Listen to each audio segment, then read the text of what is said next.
Okay, good afternoon students. Welcome to NIOS. Myself Dr. Anjali S. Navani. Today we are going to learn about growth and development in plants. Our objectives are to define the terms growth and development, differentiate between growth and development, and explain growth curve, list the various stages of cellular growth, explain the various methods of measurement of plant growth, describe the factors affecting plant growth and importance of growth regulators. After that, we will study the role of growth regulators in dormancy and germination of seeds, differentiate among short day plants, long day plants, and day neutral plants. Then we will define the terms abscission and senescence, identify the effects of salt stress and water stress on plants, and define the various types of movements like geotropism, phototropism, nestic and turgor movements. So let us start with the first slide, growth and development. To define it, growth is defined as in living organisms irreversible increase in the number and size of a cell, organ or whole organism. As you can see in this slide, the small plant, it grows in size, okay, and development is the whole series of qualitative and quantitative changes such as growth, differentiation and maturation which an organism undergoes throughout its life cycle. So in the next PPT, the definition will be more clear. Development is associated with morphogenesis and differentiation. Morphogenesis is the process of development of shape and the structure of an organism. As you can see the picture on the left hand side, there is increase in the size and there is different formation of different shapes. So that is called morphogenesis. And on the right hand side, you can see the picture of differentiation. It is defined as the process of change in cells, tissues or organs to carry out different functions. Okay, like you can see in the right hand side picture, you can see one cell type is differentiated into multiple types of cells. Then what are the stages of cellular growth? The growth of an organ or an organism occurs in three successive stages. Number one is cell division, that is the number of cells increase due to mitosis. As you can see in the picture here, one cell divides into 4 and then 4 cells make more number of cells. So that is cell division. After that there is cell enlargement. As you can see in the second picture, the small cell, it becomes bigger and then lastly it becomes the biggest. Okay, then the third stage is cell differentiation. In this stage, structure of the cells changes to perform specific functions and similar type of cells having same function form a group which is known as tissue. Cell differentiation we will study later in this chapter. Specific regions of plant growth, you can see like algae or bacteria, the small single cellular organisms, they the whole body it undergoes growth. Okay, it divides and then enlarges, but in case of plants there are specific regions where growth take place. Okay, like apical regions. Okay, we have studied about apical meristems. Okay, in roots also there is meristematic cells which divides, or otherwise there are lateral meristems as you can see in the picture. Okay, so it's only the meristematic cells which undergo division, and because of their division there is increase in the size of the plant. Then growth curve. What is growth curve? The rate of growth of a plant or plant patch is not always the same during its lifespan. Sometimes it is slow and other times it is rapid. If we plot the increase in cell number, growth rate against time, a typical S-shaped curve is obtained. This is called growth curve or sigmoid growth curve. This is the sigmoid growth curve. You can see it is S-shaped. Okay, it has 3 phases: lag phase, log phase and stationary phase. Lag phase is the small increase in, the rate of growth is slow. Then there comes log phase where the growth is very high, growth rate is very high, and then comes the stationary phase where growth almost stops. So this is called a sigmoid growth curve. So all organisms actually undergo this kind of S-shaped growth curve. Okay, you can compare it with yourself also, like in humans also there is growth in terms of size, they grow at a smaller pace, then there is log phase, and then there is growth. Otherwise we can just S phase, it will be more clear with the example of bacterial growth, okay, where you can see single cellular bacteria, they grow very slow initially. Even if we provide maximum amount of nutrients, they grow very slowly. Then there is a log phase where the growth is maximum, they divide maximally, and then there comes the stationary phase. The measurement of growth in plants being a quantitative phenomena can be measured in relation to time. It can be measured in terms of increase in length or growth. In case of stem and root, we see increase in area or volume. That we see in case of leaves and fruits, or increase in the number of cells as we see in algae, yeast and bacteria.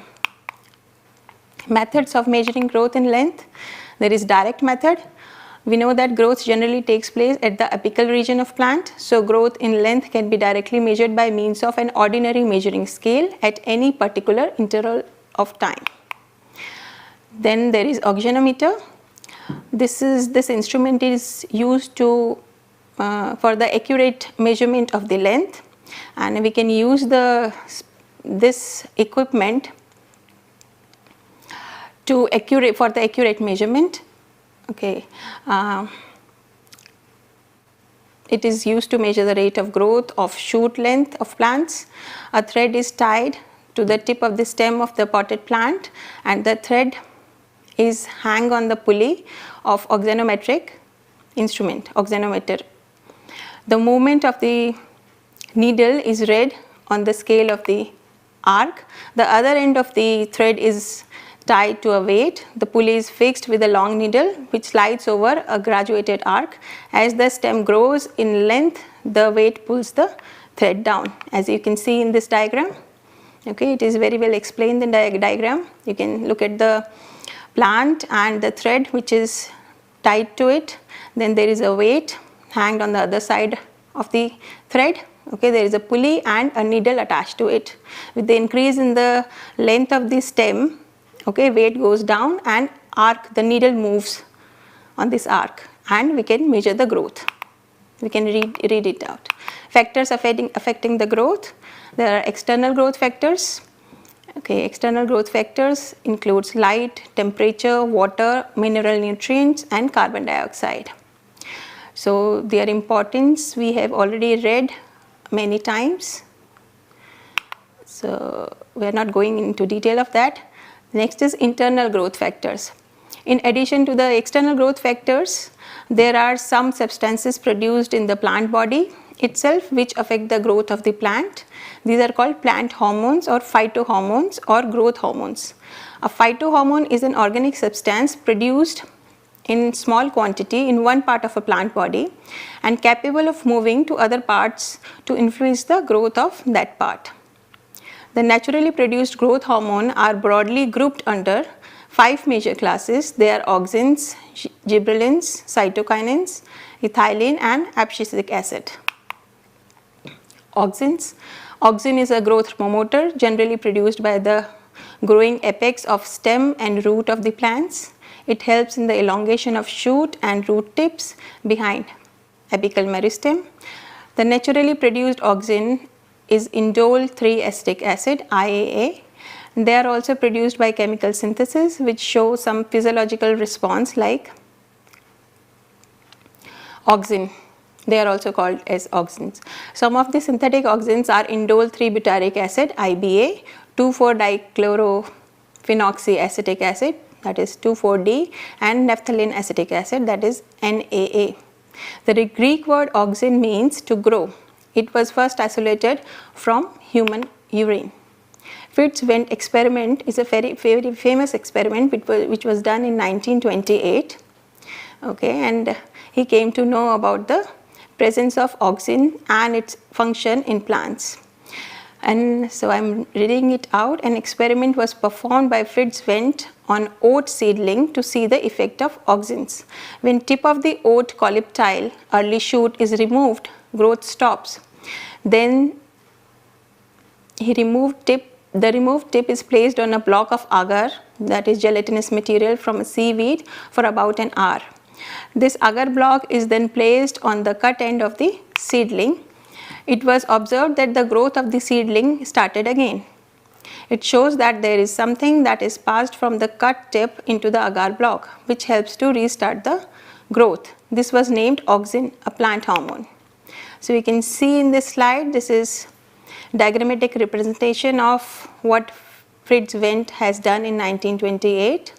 He has done the tip of the plant and he has placed that tip on the agar block, and that tip again was placed, that agar block was placed on the stem again, and they have seen the growth of the stem. Okay, so it was concluded that there was something in the tip which has been passed to the agar block, something movable.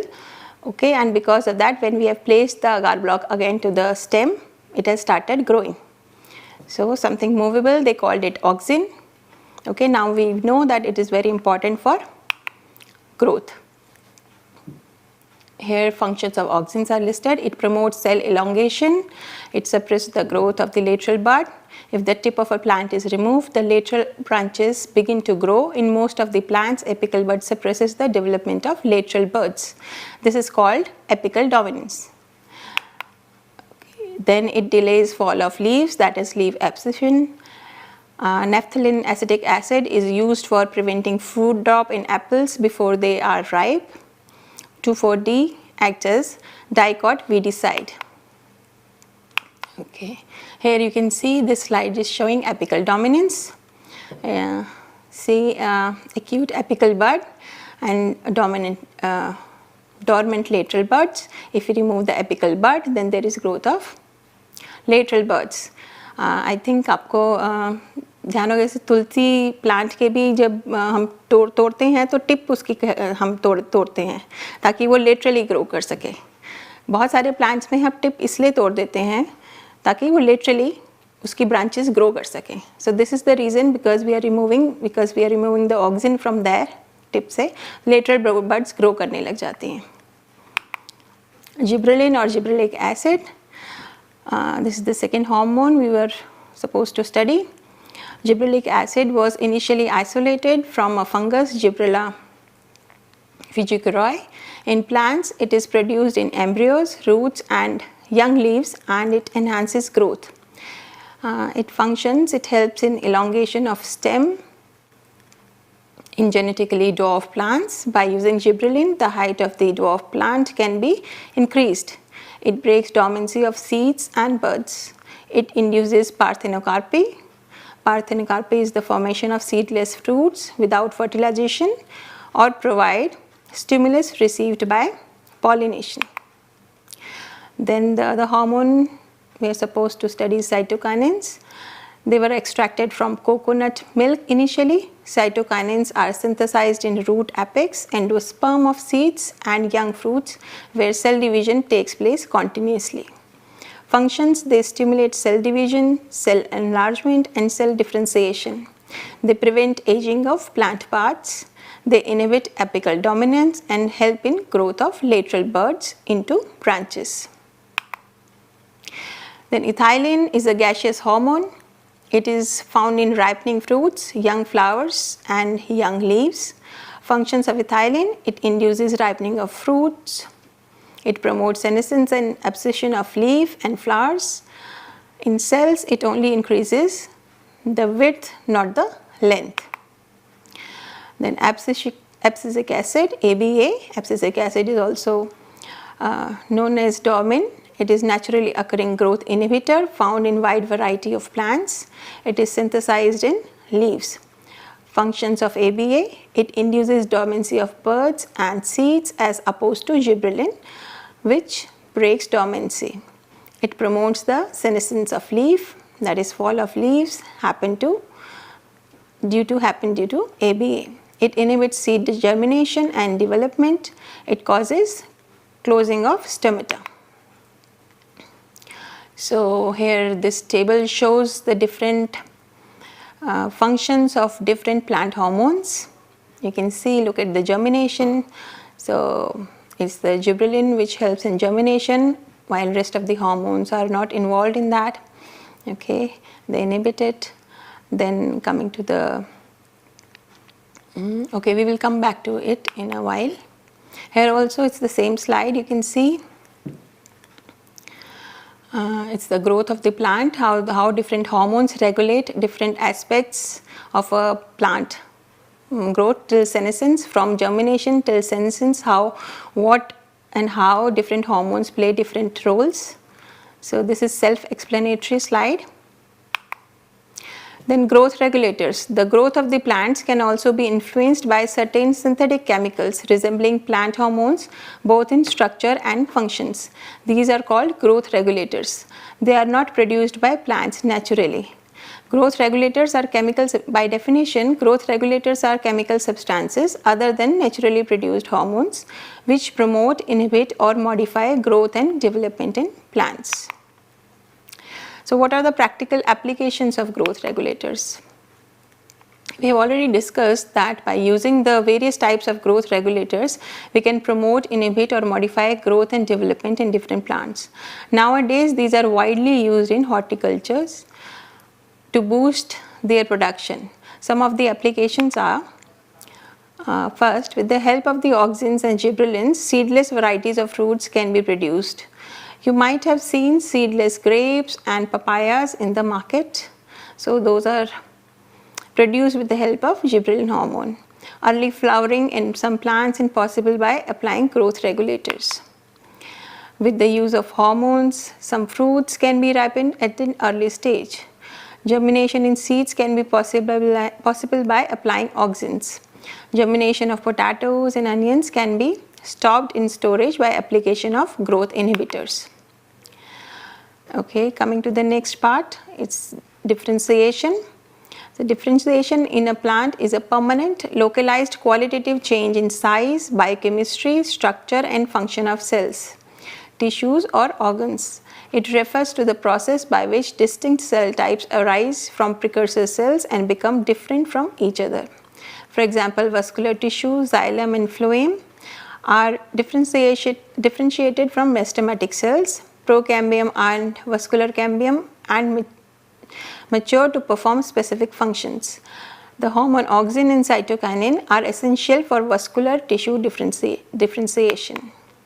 During differentiation, cells undergoes few to major structural changes both in their cell walls and protoplasm.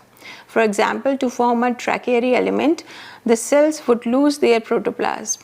They also develop a long elastic secondary cell wall to carry water to long distance even under extreme conditions. Okay, this slide here you can see initially all are similar type of cells, but with some DNA changes, genetic changes, so with the help of some stimulants or genetic makeup, one particular cell, it forms a different part of the plant. It becomes different from other cell types. So this is called differentiation. Now after differentiation, there is a term de-differentiation. Let us understand it. It is the reversal of cell development in plants so that the differentiation that had occurred previously is lost and the cell becomes more generalized in structure. The living differentiated cells that have lost the capacity to divide can regain the capacity of division under certain conditions. This phenomenon is termed de-differentiation. For example, formation of meristem, interfascicular cambium and core cambium from fully differentiated parenchyma cells. Here in this diagram you can see the meristems, they undergo division, they form new cells. Okay, some of the cells they differentiate to form. Once differentiated cells are there, they can also undergo de-differentiation and become meristem again. So this is then the third term which you should understand is redifferentiation. So what is the redifferentiation? Now see in this picture, if you can see, they have again become meristem. After differentiation, they become meristem again. Okay, once differentiation is there, then they again became normal. They undergo de-differentiation, they became normal again. So once again they are meristematic cells, but after some time they again differentiate into some different types of cells. That is called redifferentiation. Differentiation once again is called redifferentiation. Right? So these are three different processes: differentiation, de-differentiation and redifferentiation. So de-differentiation, it is the reversal of differentiation. Redifferentiation, it is the reversal of de-differentiation. Right? So you keep in mind this point. Next point of difference is the de-differentiation. The cells that matured and lost its capacity to divide regains the capacity to divide. And redifferentiation, the cells that regained the capacity to divide lost its capacity to divide. Okay, I hope you understand this. Then in de-differentiation, matured cells become meristematic cells. As you have seen in the last picture, mature cells have become meristematic cells. But in redifferentiation, matured cells that became meristematic cells through de-differentiation again become matured and specialized. De-differentiation example: formation of cork cambium from fully differentiated parenchyma cells, and redifferentiation is the formation of secondary xylem and secondary phloem. Okay, we will skip this picture. Okay, coming to the next part of the chapter, dormancy and germination seeds. Seed germination.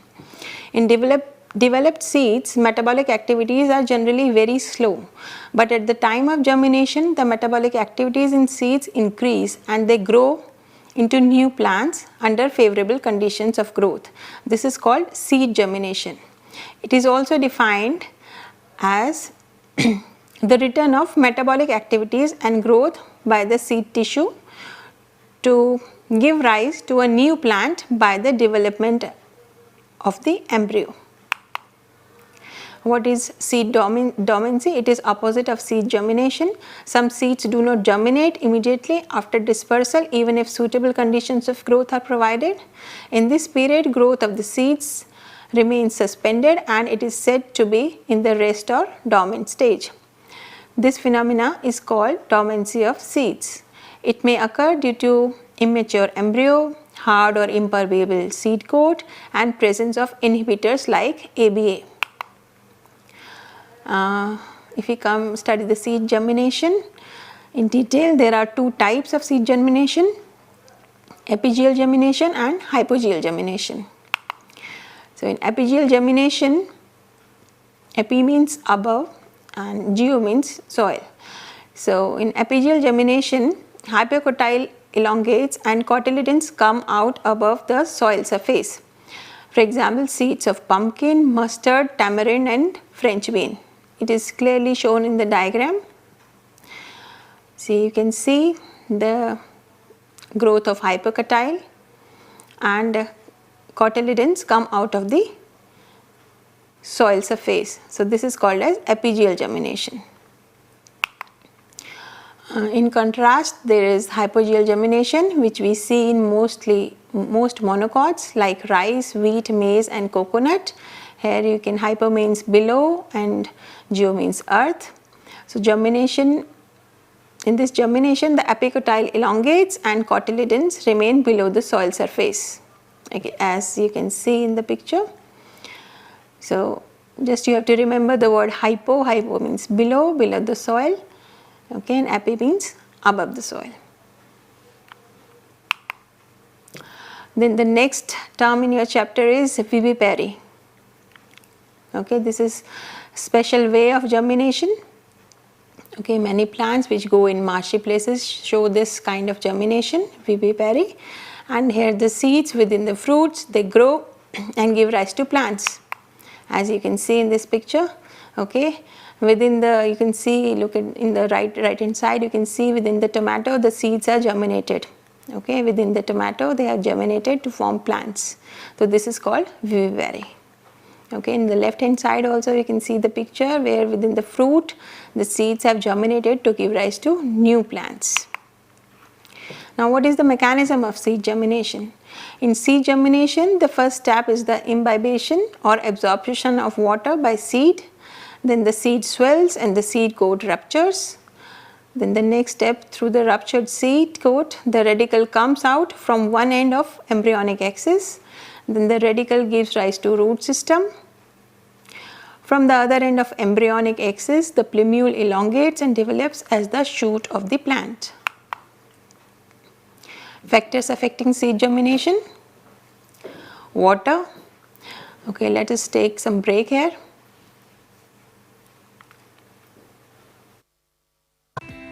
कोविड-19 यानी corona virus देश एवं संपूर्ण विश्व में व्याप्त विषाणु जन्य समस्या। लाखों लोग इस संक्रमण की चपेट में। इसका निदान है जागरूकता के साथ हम और आप स्वयं। कोरोना वायरस के इस संक्रमण से संपूर्ण भारतवर्ष भी एक विकट स्वास्थ्य की परिस्थितियों से जूझ रहा है। भारत सरकार द्वारा गांवों से शहरों तक व्यापक जांच, उपचार और विभिन्न नैदानिक व्यवस्थाएं की गई हैं, लेकिन अभी हमें करना है इससे बचाव।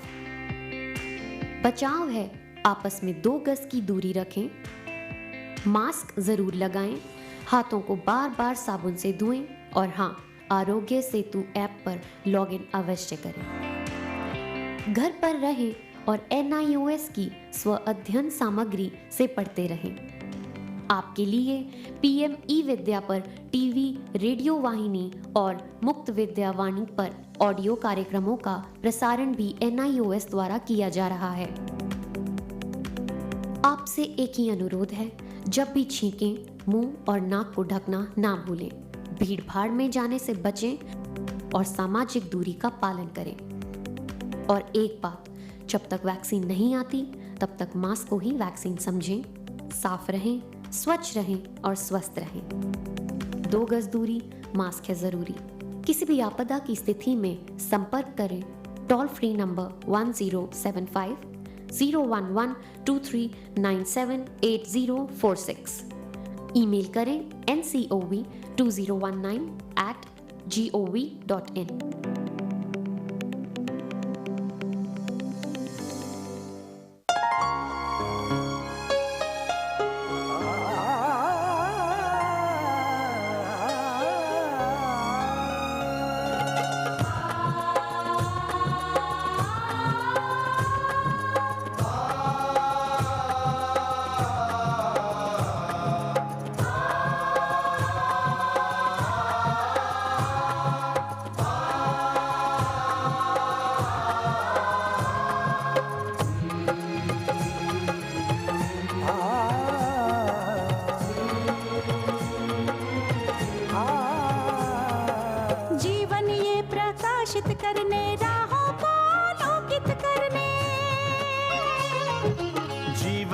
प्रकाशित करने, राहों को आलोकित करने, हम अपना दीपक स्वयं बने, हम अपना रास्ता स्वयं चुने।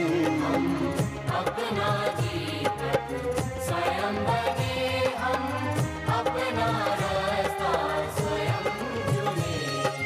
जीवन ये प्रकाशित करने, राहों को आलोकित करने।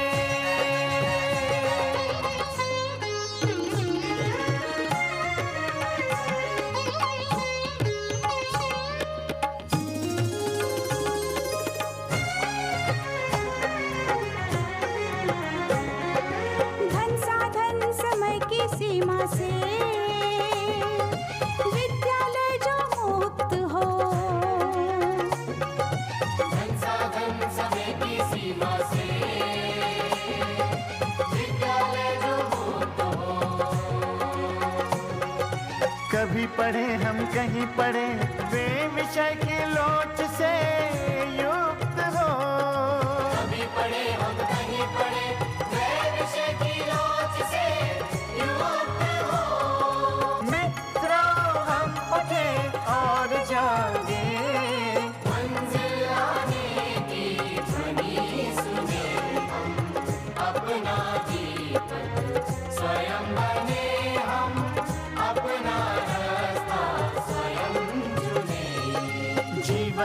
प्रकाशित करने, राहों को आलोकित करने।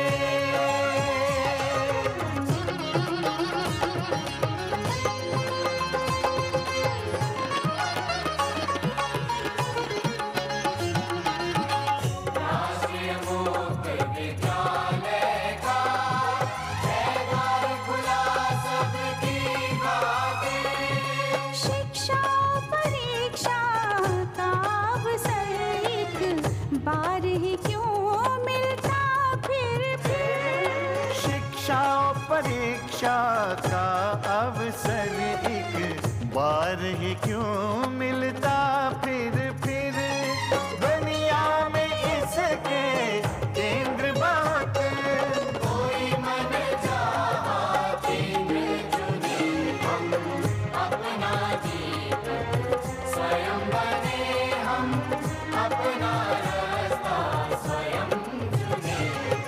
कोई मन चाहा केंद्र चुने, स्वयं बने, हम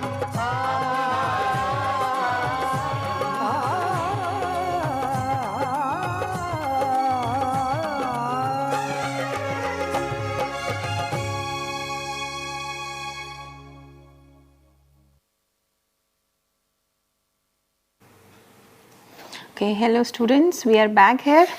Okay, today we were discussing about growth and development in plant. Okay, we already discussed about the definition of growth and development. Then we studied about stages of cellular growth, where we studied about cell division, cell elongation and cell differentiation. Then we went ahead and we studied about the specific region of plant growth. We know that plant doesn't grow uniformly, but there are some specific cells at some specific locations of a plant where growth takes place. Those regions are called as apical meristems or lateral meristems. Then we talked about the sigmoid growth curve, where we said that growth doesn't take place uniformly in the lifetime of a plant. There is lag phase, log phase and then stationary phase. Okay. Then we talked about measurement of growth, where we studied about direct measurement, where the direct measurement that we do with the help of a scale. Okay. Otherwise we use a particular instrument that is called as oxanometer. Then we studied about the factors affecting plant growth.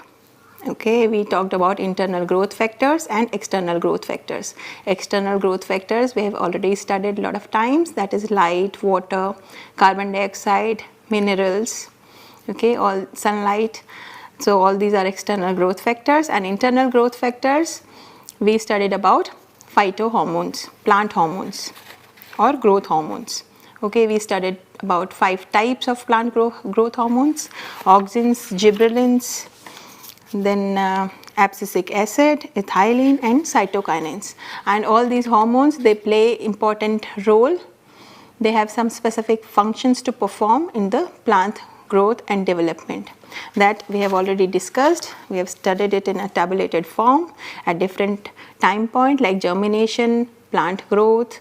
There are different hormones responsible for germination. There are different hormones responsible for plant growth. Then fruit formation, ripening of the fruit, and abscission, senescence. So there are different hormones which are involved in different parts of growth of a plant. Then we studied the concept of growth regulators. These are the synthetic hormones, okay, which are generally used by the horticulturalist for the plant improvement. Then we talked about different mechanisms like dedifferentiation, redifferentiation and differentiation, which help in the plant growth and development. Okay, we talked about the difference between differentiation and redifferentiation. Then we talked about the seed dormancy and seed germination. Okay, now we will continue with the factors affecting seed germination. So seed germination requires 5 factors: water, temperature, oxygen, light and growth hormone. Okay, water, the seed must swell up to rupture its seed coat. A ripe seed contains heredity very low quantity of water, So, for swelling to cause rupture of seed coats, supply of adequate water is essential. Biochemical reaction required for growth and development of the seedling require water. Then temperature, for germination of a seed, a particular temperature is required. The degree of temperature required varies from species to species. Warmth accelerate chemical reactions inside the cell.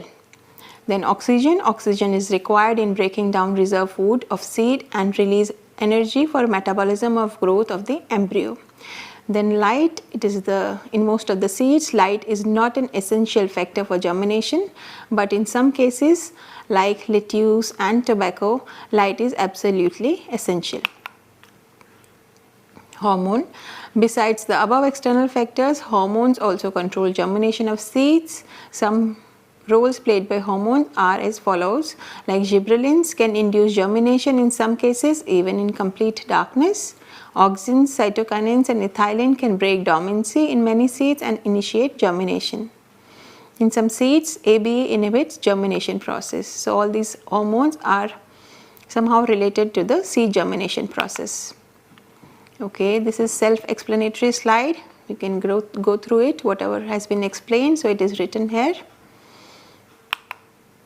Photoperiodism, response due to light exposure duration.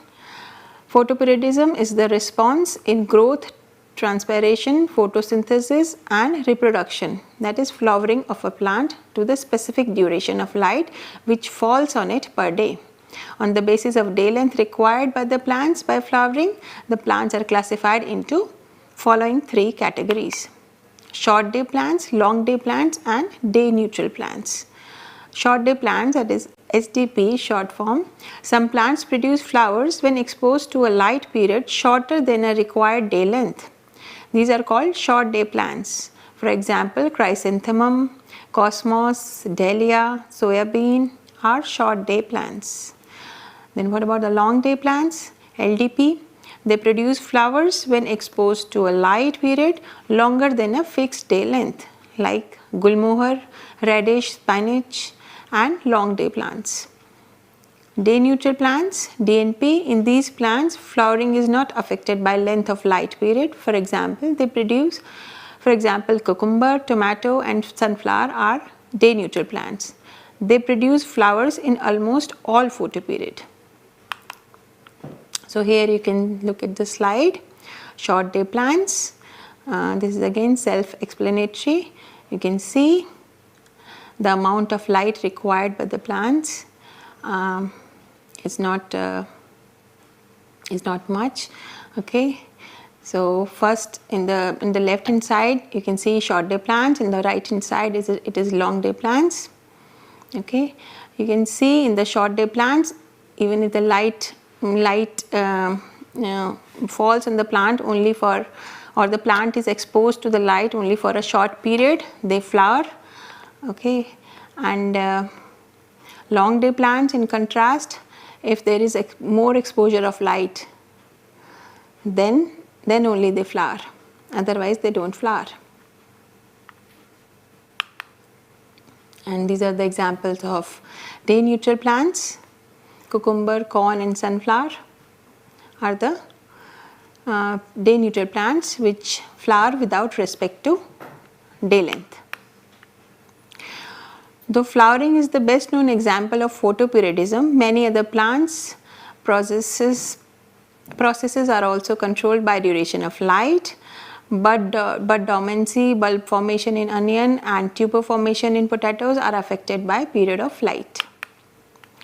Then role of florigen and phytochrome in flowering. These are the two different hormones responsible for flowering in plants. After the discovery of effect of light on flowering, the scientists tried to find out the hormone responsible for flowering in plants. It is hypothesized that a plant hormone called florigen is responsible for initiation of flowering in plants. Florigen is a hypothetical flowering stimulus synthesized in the leaves under favorable photoperiod, which migrates to shoot apex where flowering occurs. So, how does a plant comes to know about the presence or absence of light in its environment? So, presence of light, the plants are able to know about the presence of light because of a hormone, a pigment which is present in them, that is called as phytochrome. It is also known as light absorbing pigment and makes the plant sensitive to light and participates in seed germination and flowering. This pigment occurs in two different forms, one PR and the other PFR. While PR absorbs red light, PFR absorbs far red light. Okay, both these forms are interconvertible. The PR form absorbs red light, gets converted into PFR form, and the PFR form absorbs far red light and gets converted to PR form.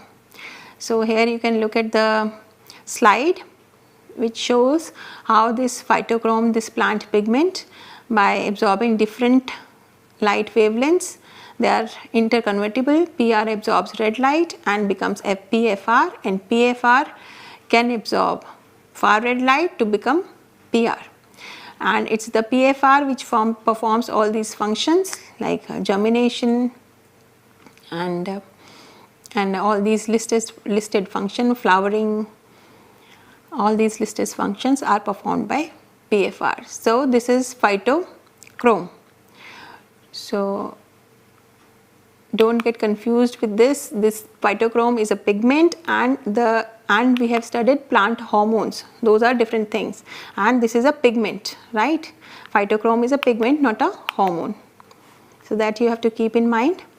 Okay, but presence of light is actually, plant is sensitive for the presence of light due to this pigment, that is phytochrome.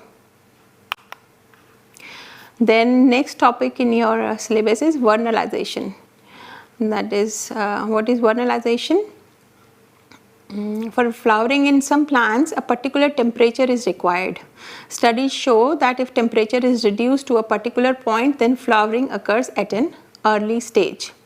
For example, by applying a temperature ranging between 1 to 10 degrees Celsius to certain variety of wheat, rice and cotton, growth of seedlings is accelerated and flowering occurs earlier. So this method of inducing easy early flowering in plants at low temperature is called vernalization. Okay, so vernalization is defined as the process of accelerating the process of flowering by subjecting or exposing the plant to low temperature. So this is very important to note down. Now this is a self-explanatory slide. You can see there is no cold response. Okay, after 1 to 2 weeks cold exposure. So what happens? There is flowering. So this process is called vernalization, right? So more amount of cold exposure. So there is, the flowering is accelerated. This is called vernalization. Then what is the practical utility of vernalization? Vernalization has some practical applications like, number one, plants whose life cycle is completed in 2 seasons, that is they are biennials, can produce flowers in 1 season if their seeds are pre-treated to a low temperature. Second, crops can be grown and harvested earlier, that is biennials can be turned into annuals. The last part is senescence or aging of plants. See, like animals, plants also have fixed lifespan, and after completing that period they die. Before death we can observe several degradation processes in their body. You might have noticed yellowing of leaves and fading of flowers, flower color in plants. It is due to loss of structure and function of an organ or the whole plant. The deteriorative process which ultimately lead to complete loss of organization and functioning of the plant or its parts is known as senescence. Senescence occurs due to the deposition of waste material in some plants. The whole plant dies after flowering and producing seeds. This is called whole plant senescence. Example, annual plants like rice, wheat, beans and tomato. In many other plants parts above soil die each year and root system stays alive. This is called organ or shoot senescence. Here you can see the self-explanatory diagram. Okay, senescence, you can see the leaf senescence, the stem senescence. Okay, this is all because deposition of waste material.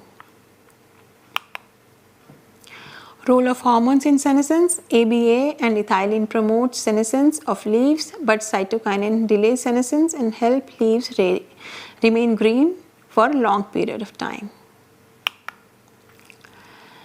There is another term called abscission or shedding off. You must have seen it on a regular basis.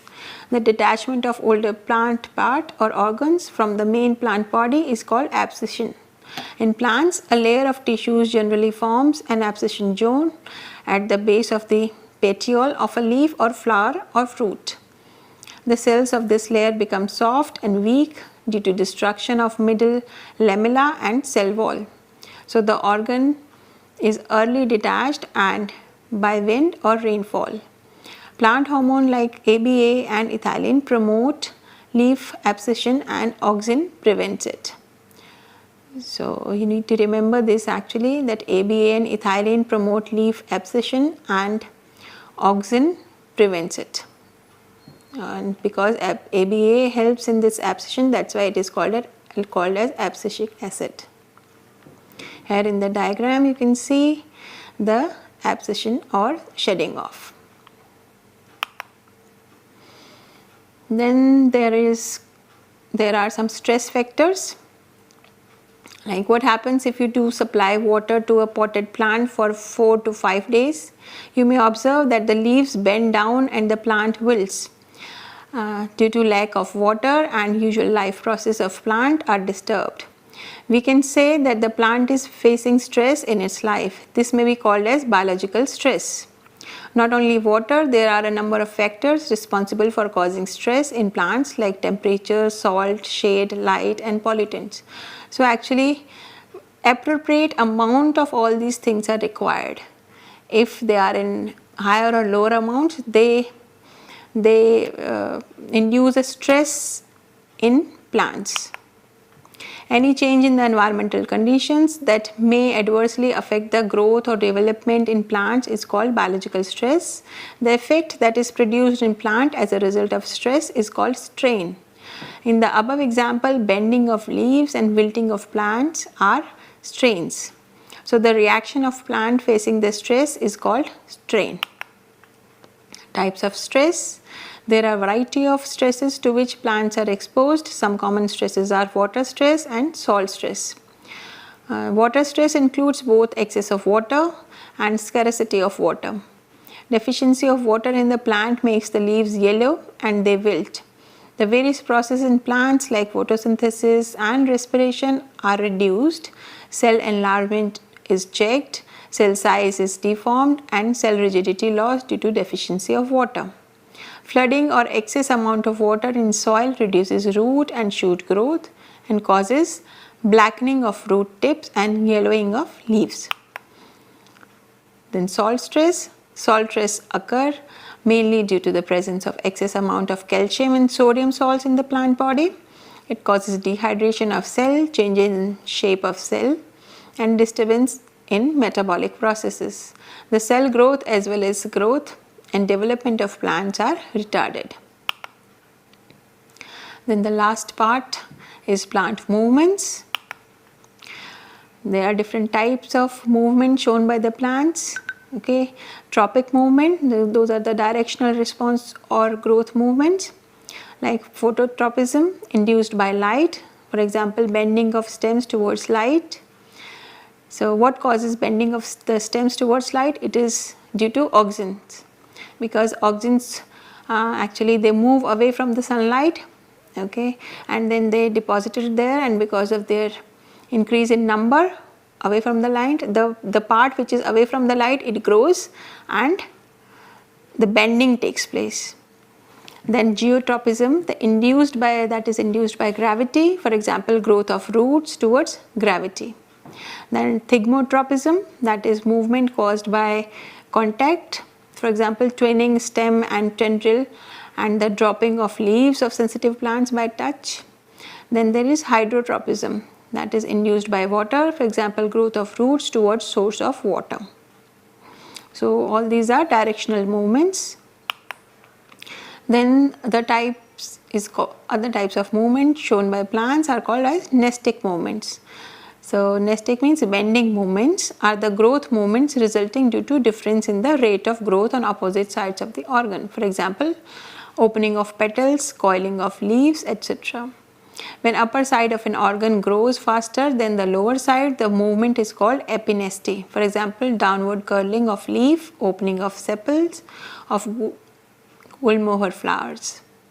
When the lower side grows more rapidly than the upper side, it is called as hyponesty. For example, upward curling of leaf blade. Then third type of movements are turgor movements. These movements are due to change in the volume of water inside the cell. When more water is present in the cell, it is fully expanded and becomes rigid or hard. Such a condition is called turgidity and the cell is said to be turgid. When less water is present inside the cell, it is not fully expanded and remains soft. This is called flaccid condition. The leaves bend in hot summer due to excessive transpiration on account of loss of turgidity of cells of the leaf.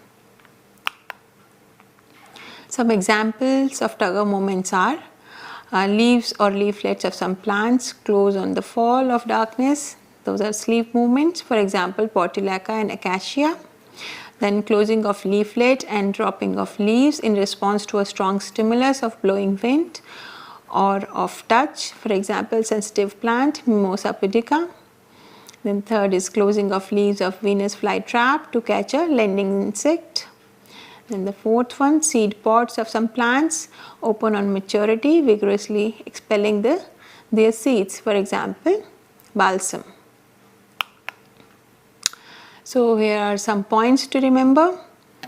And growth in living organisms result from increase in the number and size of a cell, organ or whole organism. Then development is the whole series of qualitative and quantitative changes, growth, differentiation, maturation, which an organism undergoes throughout in its life cycle.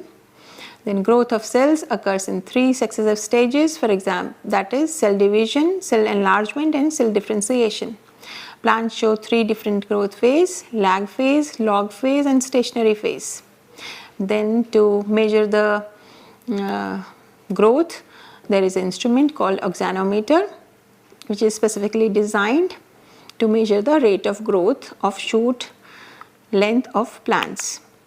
Then the external factors that affect the growth of the plant are light, temperature, water, mineral and carbon dioxide. The internal factors responsible for plant growth are auxins, gibberellins, cytokinins, ethylenes and abscisic acid.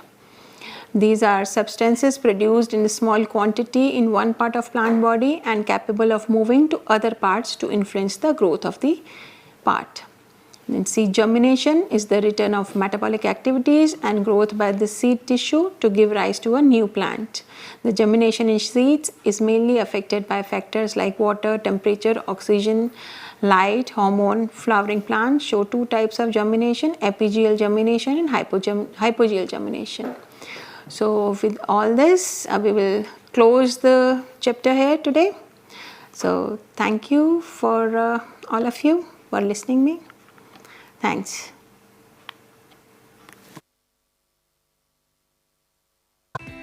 कोविड-19 यानी corona virus देश एवं